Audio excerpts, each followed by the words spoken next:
for the last two on the 8 for 8, we got Tomorrow Never Knows. And I think they made reference to this. And I like how he's kind of leading me through these albums too. But I I like this, and we're gonna keep going. So we got Tomorrow Never Knows with the Beatles, okay? And then backing that up is another episode of You Can't Unhear This, based on Tomorrow Never Knows. And I definitely enjoyed this 8 for 8. I don't even know what to call this 8 for 8 because this is more like a music reaction, historical playlist type of thing. So I got to figure out what I'm going to call it. So, but that being said, let's go home to the next one. All right, let's get it.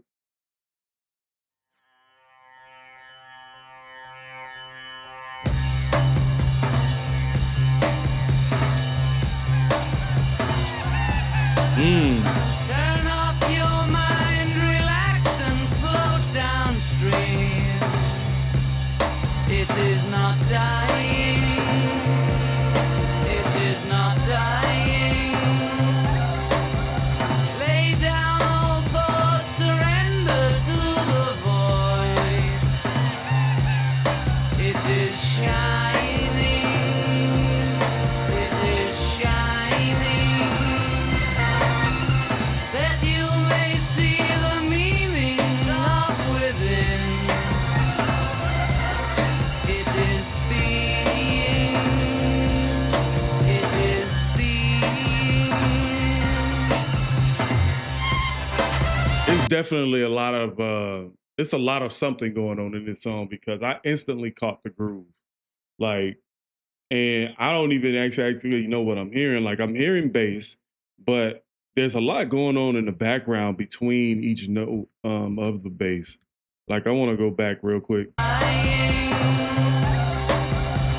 Like, I almost hear a flute, you hear the drums, and you hear the bass, but there's a lot more going on. Lay down all thoughts, surrender to the void. It is shining. It's really just the It is bass. shining. That you may see the meaning of within. It is being. It is being.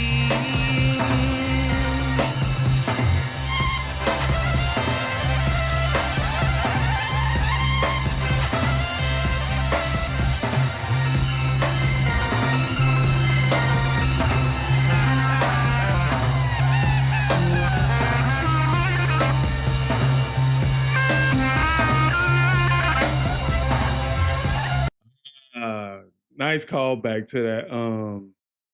Nice callback, Daniel. Nice callback. I like that. That sound was just from the last You Can't Unhear This, from the Taxman song, or from the way You Can't Unhear This broke down Taxman and kind of put that. I remember that sound. It's definitely reverse. It's a lot going on in this song.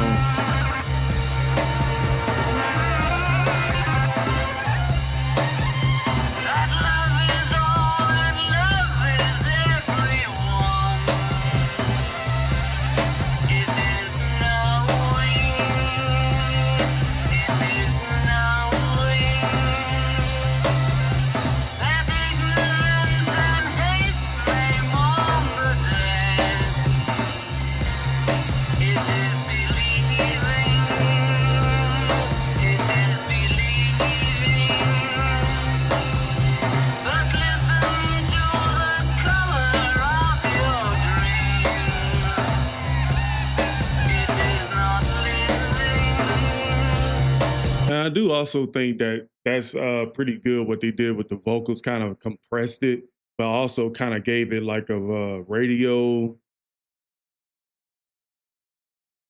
like it's suppressed, but the vocals sound like they underwater, but they still clear. You can still understand what's going on.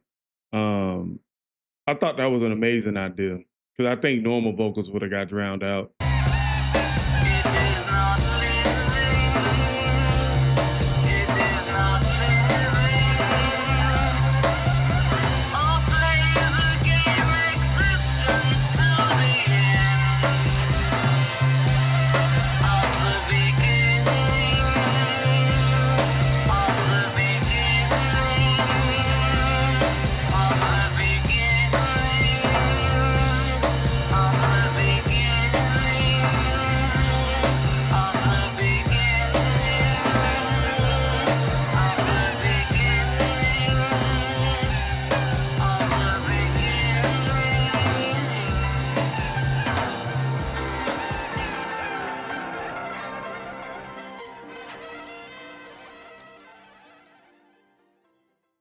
I like what they had at the end with they panned it over to the right side, I believe. They kind of I like that light. You hear it.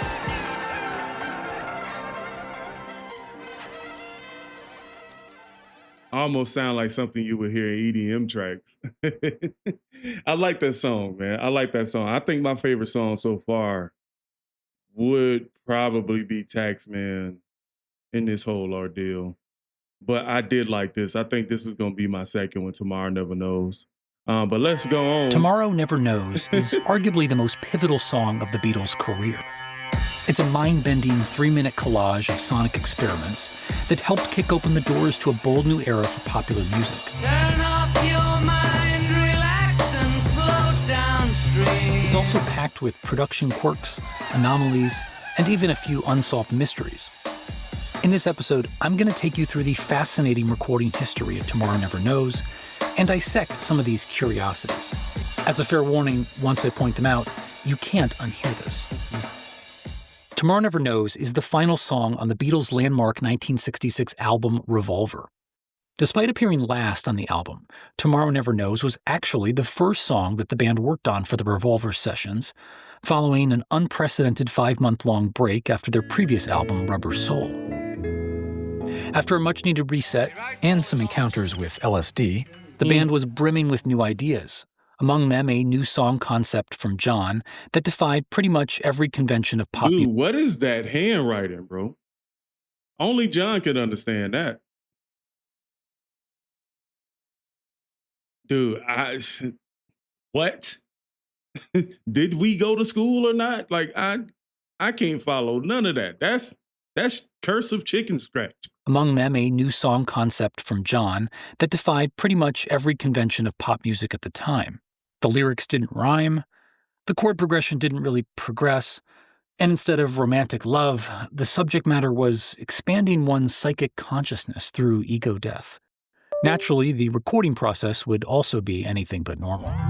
The band assembled at EMI Studios on April 6, 1966, to collaborate on John's new composition, which at this stage was known as The Void, and listed on studio documentation as Mark I.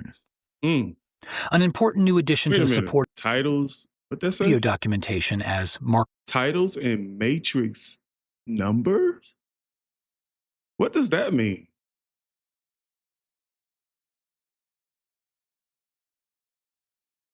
I. An important new addition to the supporting team at EMI was a young, creative, and ambitious engineer named Jeff Emmerich, who would help pioneer many of the innovative recording techniques used on the Revolver sessions and beyond.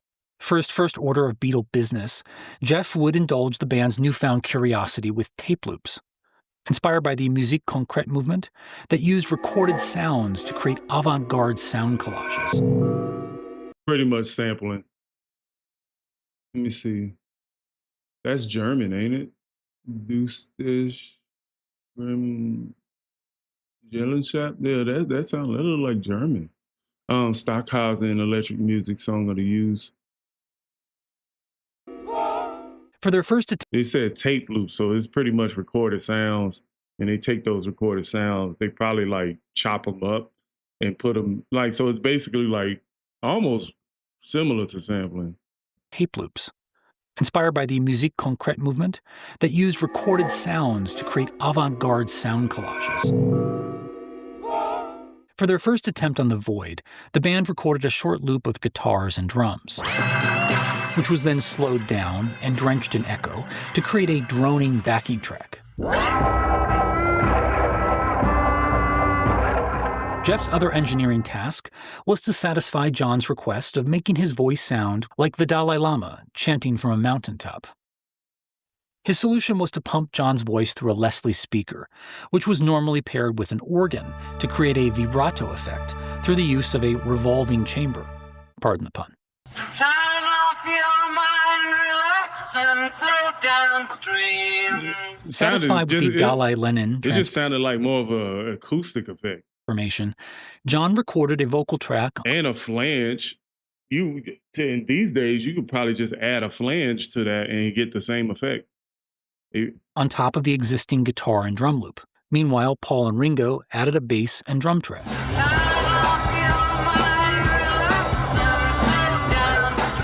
There was a small problem with this approach, however.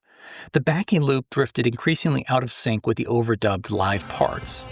Keep in mind, in the pre-digital era, everything had to be timed manually. Digital tools like Auto-Tune were still decades away. Facing this challenge, the band scrapped this initial idea, but would revisit using tape loops in a slightly different way soon. Returning to their usual method of live recording, the four Beatles, John on vocals, George on tambourine, Paul on bass, and Ringo on drums, made 2 attempts at a suitable backing track, settling on the second one, labeled Take 3, as the final. Contrary to some accounts, Ringo's hypnotic drum part here is not a tape loop. It's 100% live Ringo, and It's frankly amazing. Tape loops did come back into the picture at this point. Before heading home that night, Paul suggested a new idea, that the band record their own tape loops and bring them to EMI the next day. With tape segments of random sounds in hand, the band returned to EMI on April 7th and sorted through their overnight creations. Of the many options, they settled on 5 that would make it into the final song. Due to the heavy saturation and other manipulation, there's some debate over what these original sounds were, but I'll play a snippet of how each one sounds when isolated. Here's the first, which is typically cited as Paul's voice sped up to sound like a seagull. The second, an orchestra, sped up. That was what I was hearing. That's what I heard in the song. It was in the background, kind of a little bit under the beat, the bass drum, and a couple of other sounds, but that orchestra is exactly what I was hearing. Sped up. The third, notes played on a mellotron, sped up. Yeah, I heard that too. The fourth, more notes played on a mellotron, sped up. And fifth, a sitar. Wow. Reversed and that had to have been an Indian instrument. I've never heard of that. Sped up. A sitar. Instead of Unlike guitar, with digital sampling, sitar. Creating and adding these loops in this analog environment was a formidable challenge. Oh, heck yeah. Each loop It was sounded simultaneously fed into a separate tape machine, while the various loops were routed to the main mixing console. The band, sitting at the mixing board, conducted a live performance of all of these incoming loops, fading up and fading down the different sounds at different moments. The marvelous end result of their efforts wound up on track 2 of the 4-track master tape. After the exhausting tape loop session, the band decided to take a break from The Void and work on a few other songs, including George's new song Taxman, which would become relevant to the completion of Tomorrow Never Knows. That's probably the best song. Later. On April 22nd, 2 weeks after the tape loop session, the band revisited Tomorrow Never Knows to add some finishing touches. To enhance the song's psychedelic ambiance, they added 2 sonic elements to the backdrop: a simple organ part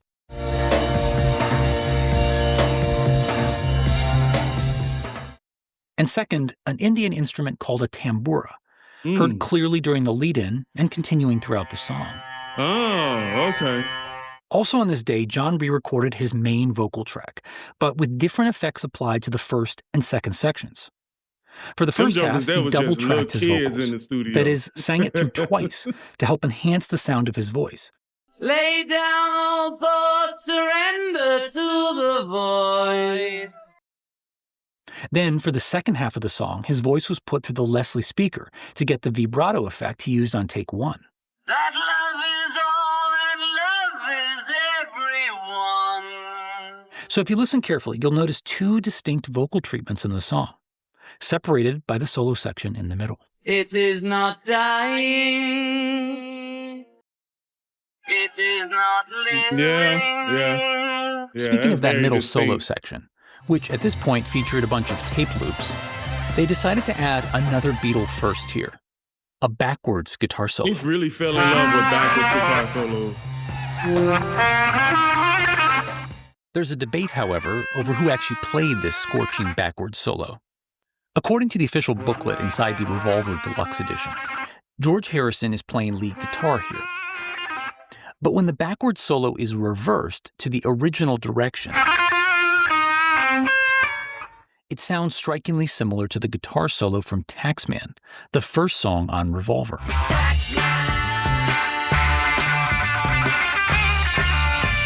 Taxman was indeed a George Harrison song, but the guitar solo on Taxman was actually performed by Paul. Not coincidentally, that session took place the night before the Tomorrow Never Knows solo was added. The two solos sound so similar that some people believe it's actually copied from the same recording. I didn't think they knew how to Upon do that closer back analysis, the two solos don't line up exactly. No, but they don't. definitely share an identical style and sound, meaning it was likely George probably did do it, but they just reversed it. I don't know. exactly. But they definitely share an identical style and sound, meaning it was likely Paul playing both, contrary to the liner notes. Regardless of who's actually playing, the two similar solos form a clever link from the last track on Revolver to the first, bookending the album. And they probably did There's that also a intentionally, fascinating too. little analog era quirk caused by this innovative backwards solo. As I mentioned earlier, John double-tracked his vocals in the first section. But the last word of the first section is mysteriously missing the double tracking right before the solo section begins. It is being. It is being. So what happened here? Well, this anomaly can be explained by analyzing how the solo made it onto the original multi-track tape. John's primary vocal was recorded on track 4. His double-tracked vocal was recorded to track 3, along with the tambourine and organ. Oh, wow. Given the limited tape space and a 4-track setup, the backwards guitar solo was also overdubbed onto track 3, in the 30-second gap between John's two main vocal sections. But to get the backwards sounding effect to work, the guitar solo was played forwards, with the multi-track tape recording in reverse. So here's what likely happened. At the very end of the guitar solo overdub, an EMI engineer simply punched out a bit too late, copying over the last snippet of John's double-tracked vocal.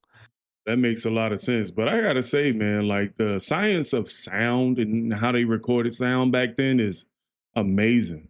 Along with the tambourine and organ, which were also on track 3. You can hear all 3 drop out a bit too early before the solo section begins. It is being. Unlike in a modern digital recording studio, once it happened, they couldn't undo this. So this Yeah, happy they little keep it accident in. was left in, as a neat little artifact of the analog recording era. Before wrapping up, they included one final touch to close out the song, a random bit of honky-tonk piano that had been recorded a few weeks earlier. With that, the recording of Tomorrow Never Knows, still titled Mark I at this point, was What is complete. titles in Matrix? But as usual, the anomalies didn't end there. At the time, Beatles songs were mixed for 2 separate versions, single-channel mono, which was the dominant format at the time, and 2-channel stereo, which was still a more experimental format.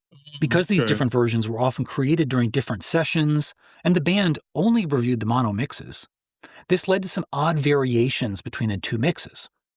On the mono mix, you'll notice different patterns in where the tape loops come in, different effects on the guitar solo, and even a few extra seconds of honky-tonk piano at the end. And the funny thing now is that today you can actually split the stems up. I think the technology today can take each sound of that and just make it its own individual arrangement. Like, so you can really break down, man, technology is amazing and scary at the same time.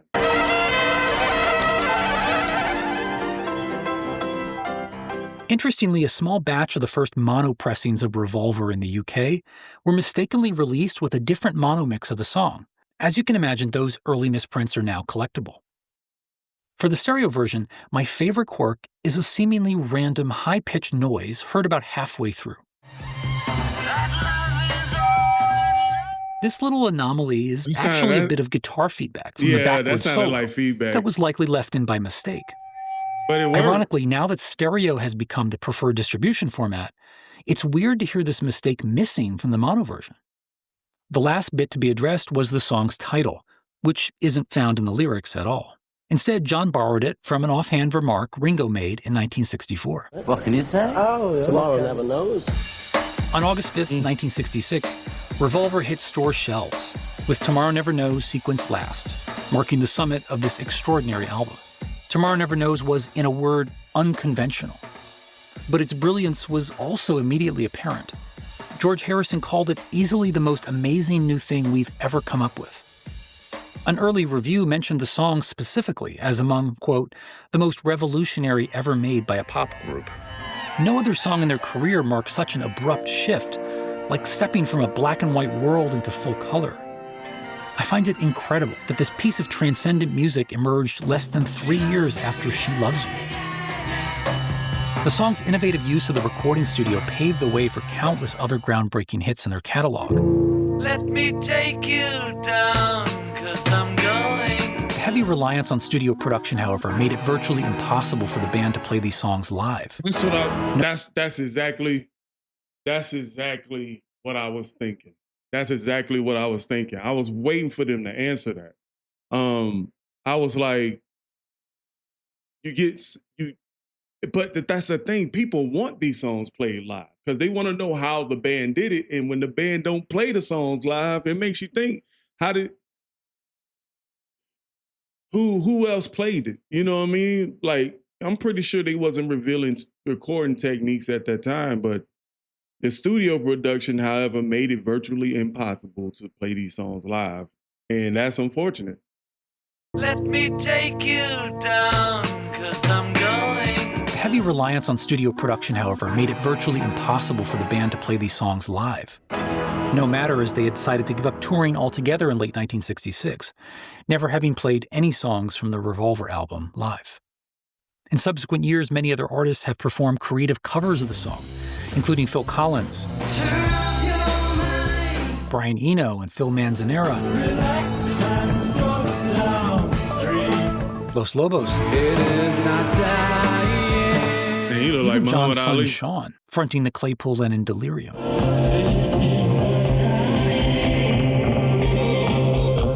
It was also used to great effect in the AMC television series Mad Men to signal the vast generational shift in culture taking place in the mid-1960s.